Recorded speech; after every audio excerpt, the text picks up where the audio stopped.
ફક્ત 3 વર્ષ પૂરા થયેલા એવા બાળકોનો છે અને 3 થી 6 વર્ષના બાળકોને આપણે આંગણવાડી કક્ષાએ 2 જોડી યુનિફોર્મ 17 થીમ પ્રમાણે એ લોકો દર અઠવાડિયે થીમ પ્રમાણેની પ્રવૃત્તિઓ આંગણવાડી કાર્યકર દ્વારા થાય છે।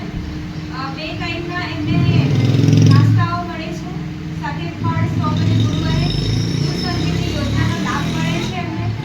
આ બધો જ લાભ આપણા કેજી કે તમે આજુબાજુની પ્રાઇવેટ સ્કૂલમાં તમને ના મળશે। સરકાર આપણા પ્રત્યે એટલી સંવેદનશીલ છે કે આપણું બાળક ના ભૂખ્યું રહે ના શિક્ષા વગરનું રહે, એના માટે સરકાર હંમેશા તત્પર છે। 3 થી 6 વર્ષના બાળકોને આંગણવાડીમાં આપણે એમને શિક્ષણ આપીશું, એટલે કે શિક્ષણ એટલે કે એવું શિક્ષણ કે બાળકોને શાળાએ જવા માટેની તૈયારી